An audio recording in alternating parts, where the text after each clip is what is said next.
আরজি করে ডাক্তারি পড়ুয়ার রহস্য মৃত্যুর কাণ্ডে সিবিআই তদন্ত দাবি করলেন বিরোধী দলনেতা শুভেন্দু অধিকারী। শুভেন্দুর মতে রাজ্য সরকারের উচিত অবিলম্বে এই ঘটনার তদন্ত ভার সিবিআইকে হস্তান্তর করা। স্বাস্থ্য দপ্তর চালাচ্ছে doctor SP Das,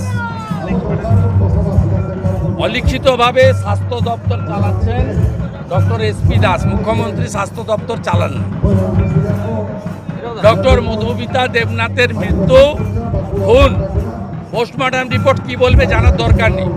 as a responsible opposition leader আমি পরিষ্কার বলছি, এটা শারীরিক নির্যাতন করে খুন করা হয়েছে। কলকাতার বুকে নামি মেডিকেল কলেজে এইভাবে শিক্ষার্থী পড়ুয়া ডাক্তারকে শারীরিক অত্যাচার করে খুন করা, এটা তৃণমূল কংগ্রেসের শাসনকালে আইন শৃঙ্খলা তো শেষ হয়ে গেছিল, এটা লাস্ট। আমি গোটা রাজ্যের ছাত্র সমাজকে বলছি যে মাঠে নামুন, আপনারা নামুন, প্রয়োজনে পতাকা ছাড়া নামুন।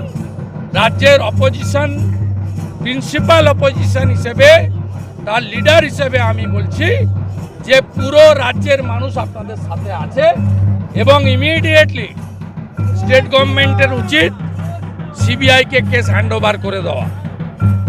আর যদি না করেন, ওরা করবে না, তাহলে পরিবারকে বলবো যে আপনারা কোর্টের দ্বারস্থ হন। আপনারা যদি সহযোগিতা চান আমরা করব। আমাদের পক্ষ থেকে ওখানে সজল ঘোষ কাউন্সিলর সহ, ডাক্তার অর্চনা মজুমদার সহ অনেকেই আছেন। আপনারা যে কোনো ধরনের সহযোগিতা চাইলে আমরা প্রস্তুত দেওয়ার জন্য। সুন্দর, শিলিগুড়ির পর জঙ্গলমহলে পর্যটক টানতে উদ্যোগ, ঝাড়গ্রামে 10 কোটি টাকা খরচ করে টাইগার সাফারি তৈরি করা হবে, মুখ্যমন্ত্রী তেমনটাই বলেছেন। এবং খড়গপুর ঝাড়গ্রাম ইন্ডাস্ট্রিয়াল করিডোরও তৈরি করার বলেছেন। প্রথম কথা হচ্ছে 10 কোটি টাকাতে কিছু হয় না। ওনার কোনো আইডিয়া নেই, বাস্তব জ্ঞান নেই। আর শিলিগুড়িতে যেটা করেছেন ওনার ব্যক্তিগত আমোদ প্রমোদের জন্য, তার সঙ্গে সাধারণ মানুষের কোনো সম্পর্ক নেই।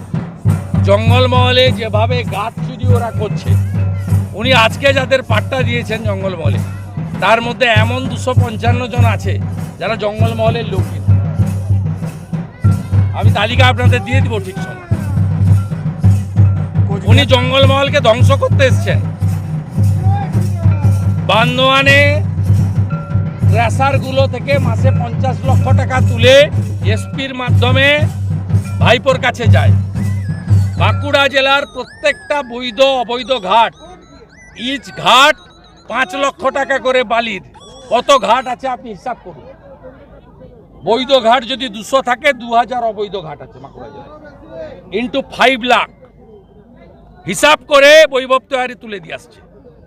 একইভাবে ঝাড়গ্রামে বাঁকুড়ার ঝিলিমিলিতে বিজেপির এসটি মোর্চার উদ্যোগে জঙ্গলমহলে বিশ্ব আদিবাসী দিবস উদযাপন অনুষ্ঠানে অংশগ্রহণ করার পর সংবাদ মাধ্যমের মুখোমুখি হয়ে বললেন শুভেন্দু অধিকারী। আমরা দেখে নেব তিনি কি বলেছেন। একইভাবে ঝাড়গ্রামে মোরাম জঙ্গলমহলের কাঠ পাচার করে ধ্বংস করছে জঙ্গলমহলে। সাঁওতালি ভাষায় স্কুলগুলো হয়নি কেন? এখানকার ছেলেরা সব ঝাড়খণ্ডে, উড়িষ্যাতে, ছত্তিশগড়ে কাজে চলে যাচ্ছে কেন? একটা কর্মসংস্থান নেই। উল্টো দিকে বাবা সাহেব আম্বেদকর যে সংরক্ষণ দিয়েছিল এসসি এসটি এবং কুর্মী সহ হিন্দু ওবিসিদের, সেটা আপনি কেড়ে নিয়েছেন। আপনার junior constable, lady constable, home guard, civic volunteer, village police, জঙ্গলমহলে যে 14,000 নিয়োগ হয়েছে 23টা থানা এলাকায়, অবিভক্ত মেদিনীপুর মানে ঝাড়গ্রাম আর পশ্চিম নিয়ে বাঁকুড়া এবং পুরুলিয়ার 23টা থানায় 14,000, সেখানে এসসি এসটি কুর্মী সহ ওবিসিদের সংরক্ষণ দেননি। জঙ্গলমহলের মানুষ পাওয়া তো দূরের কথা, বঞ্চিত হয়েছে। মোদিজির পাঠানো অন্ন সুরক্ষা যোজনাকে দিদির চাল বলে আপনার লোকরা চালায়, আর ওই 1000, 800, 500 করে কিছু টাকা দেন, তাতে কিছুই হয় না। জঙ্গলমহলের যুবকরা তারা কর্মসংস্থান চায়। জঙ্গলমহলের জনজাতিরা তারা সাঁওতালি ভাষায় আধুনিক চিকিৎসা চায়, আধুনিক শিক্ষা চায়। জঙ্গলমহলের লোককে কেন রাঁচি জামশেদপুরে গিয়ে চিকিৎসা করাতে হয়?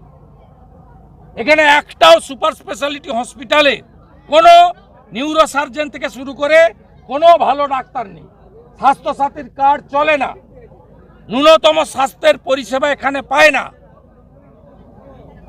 তা আপনি যেটা অধিকার সেটাই দিতে পারেননি, এইসব কথা বলে আপনি আজকে বলে গেছেন 1 লক্ষ পরিবারে জল দিয়েছি 1.5 লক্ষ টাকার। তো জল জীবন মিশন তো নরেন্দ্র মোদীজি, কত আর নাম চুরি করে স্টিকার লাগাবেন? শুভেন্দুদা, বলছি যে কোচবিহারের শীতলকুচিতে আজও কয়েক হাজার বাংলাদেশি জমায়েত করেছে, তারা এপারে ঢোকার চেষ্টা করছে। ভারত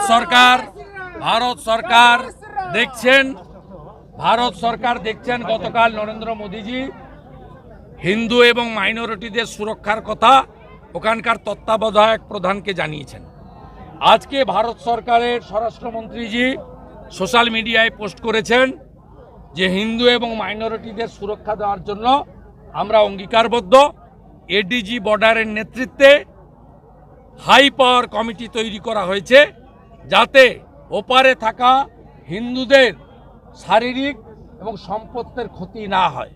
তারপরেও যে কথা প্রথম দিন থেকে আমি বলে এসেছি, 2019 সালে সিএএ তৈরি করেছিলেন নরেন্দ্র মোদীজি। কেন?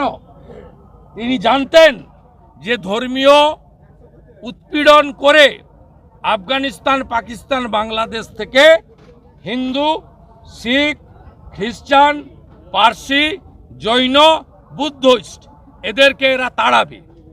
তাই জন্য সিএএ 2024-এর 6 মার্চ সিএএ কানুন চালু হয়েছে ভারতবর্ষে।